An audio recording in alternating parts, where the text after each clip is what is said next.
L'actrice pornographique Auguste Hems, de son vrai nom Mercedes Grabowski, a été retrouvée morte le 5 décembre 2017 et pour l'instant, l'enquête part du principe qu'il s'agit d'un suicide. J'ai eu envie de faire cette vidéo en raison des réactions que j'ai constatées après son décès, qui sont bourrées de biais cognitifs, vous allez le voir, et j'examinerai aussi mes propres biais cognitifs dans cette vidéo.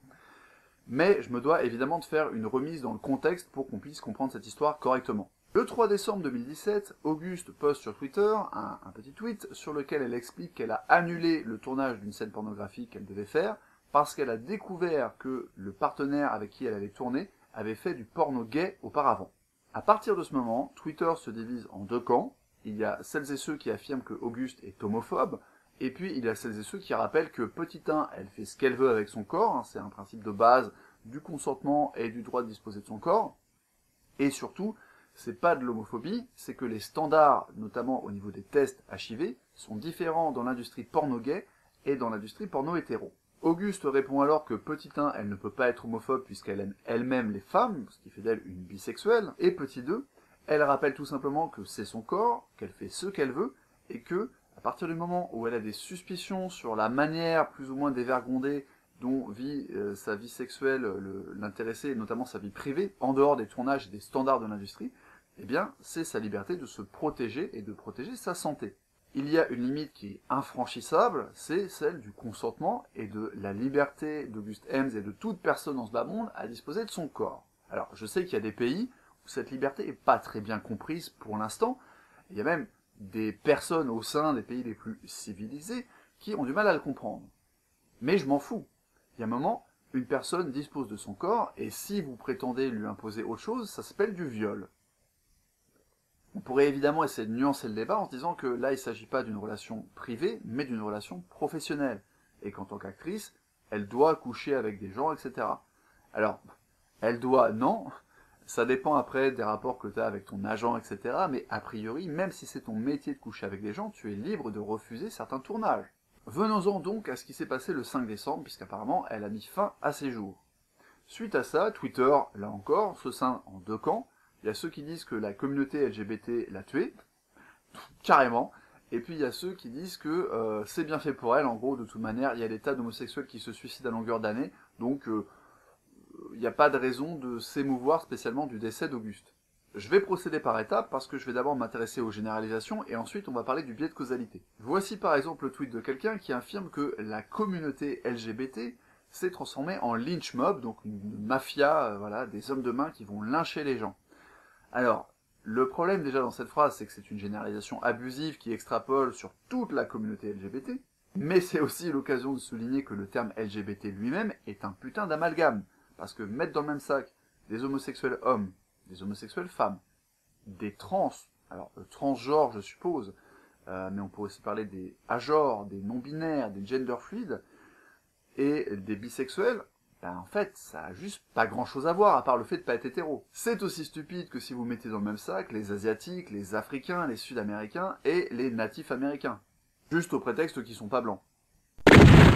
La généralisation qui est faite dans ce tweet, c'est de penser que tous les membres de la communauté LGBT seraient justement une communauté, de penser que tout le monde se définit par son identité sexuelle tous les matins en se levant, et que parmi les gens qui se définissent avec cette identité sexuelle, tous sont militants, et que parmi ces militants, tous sont d'abominables social justice warriors qui vont invectiver les gens sur les réseaux sociaux parce qu'ils n'ont pas de vie. Grande nouvelle, la communauté LGBT n'est pas une communauté, c'est un ensemble hétéroclite, c'est comme si on parlait de communauté hétéro, ça n'aurait aucun sens. Et puis, tout le monde n'a pas le même degré de militantisme, et fort heureusement, tout le monde n'est pas une lynch mob. Mais à l'autre côté du spectre, ce n'est pas mieux. Prenez par exemple le tweet de cette personne, qui dit en substance que les gens semblent se désoler de la mort d'une personne homophobe, et que maintenant, il faudrait plus souligner l'homophobie des gens parce que ça peut les pousser au suicide, mais pendant ce temps-là, tout le monde en a rien à foutre que l'homophobie pousse des homosexuels au suicide. Alors là, déjà, grosse généralisation avec l'utilisation du mot people, donc les gens. Alors voilà, les gens en général. Partir du principe que tous les gens sont en train de s'indigner contre la mort d'Auguste, alors qu'elle est la preuve que non, tout le monde n'est pas axé sur ce point de vue-là.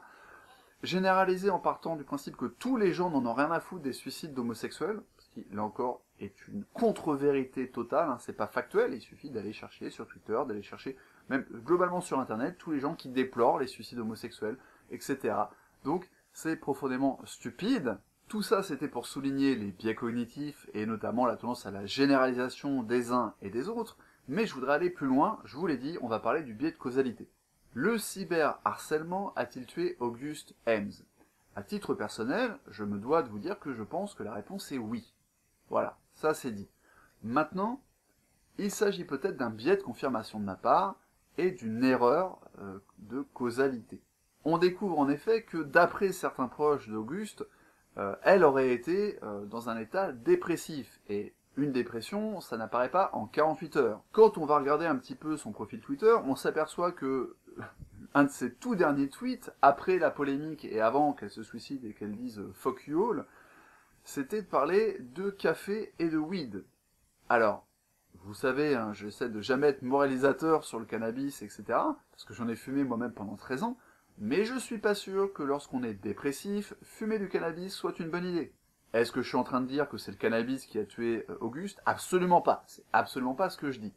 Là où je veux en venir, et c'est pas évident à comprendre, surtout si vous êtes affecté par cette disparition, moi-même ça m'a surpris, alors je peux pas dire que c'était mon actrice préférée, parce que je suis un grand consommateur de porno, mais j'étais pas un fan, entre guillemets, d'Auguste. Par contre, c'est vrai que la première fois que je l'ai découverte, la première scène que j'ai vue d'elle, je crois que c'était avec Manuel Ferrara, j'ai été vraiment scotché, non pas par son corps, mais par son attitude émotionnelle. Elle avait l'air à fleur de peau, elle avait l'air de vraiment vivre le truc, et ça m'a scotché parce que c'est très très rare dans le porno d'avoir quelque chose qui a l'air authentique. Je ne sais pas si c'était vrai, je ne sais pas si j'étais biaisé dans ma perception des choses, mais ça m'a vraiment marqué. Et quand j'ai découvert que c'était elle qui avait mis fin à ses jours, évidemment, ça m'a donné envie de creuser l'affaire, et c'est comme ça que j'ai découvert tous ces tweets biaisés des uns et des autres. Le gros problème par rapport au biais de causalité, c'est qu'on ne saura jamais ce qui se serait passé si Auguste n'avait pas subi cette tempête médiatique.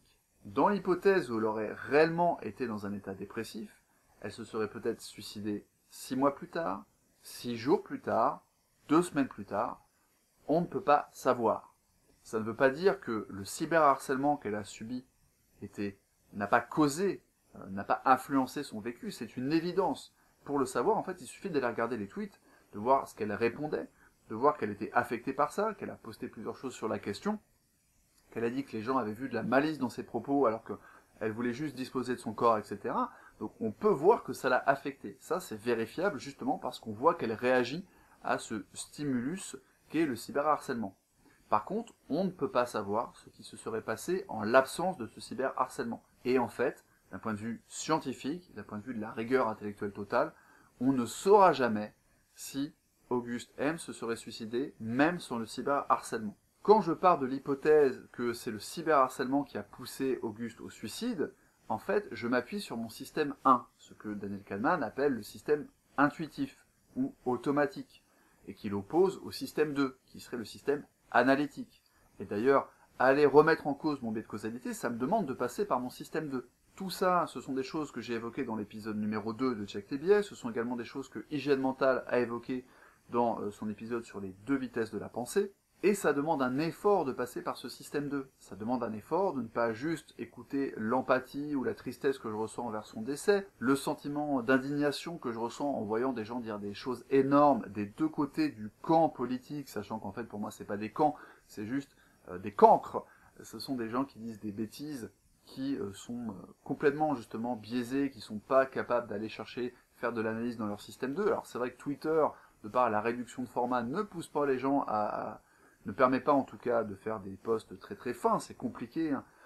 Voilà, mais clairement ce sont des gens qui sont victimes d'un biais cognitif, peut-être que ce biais cognitif est alimenté par une idéologie, toujours est-il qu'ils sont biaisés, et c'est compliqué d'aller effectivement chercher le système 2, le système analytique, et pas juste être dans l'émotion et de dire « Ah, c'est scandaleux, les gens ont tué Auguste Hames, etc. » ou de dire « C'est bien fait pour elle, elle était homophobe. » Vraiment, c'est hallucinant que des gens puissent dire ça, mais malheureusement, c'est humain. C'est bel et bien un comportement humain.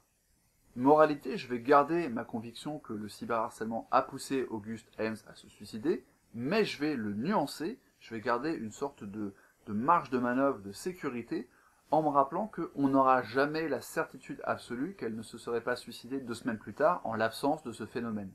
J'espère avoir réussi à vous faire réfléchir et à vous donner du positif malgré le côté sinistre de l'événement que j'ai choisi d'analyser. Sinistre et même sordide, parce que c'est quand même assez sordide de voir le destin de cette femme. Elle avait 23 ans, et c'est sordide aussi de voir les réactions des uns et des autres. Prenez soin de vous, prenez soin du monde, ça peut servir.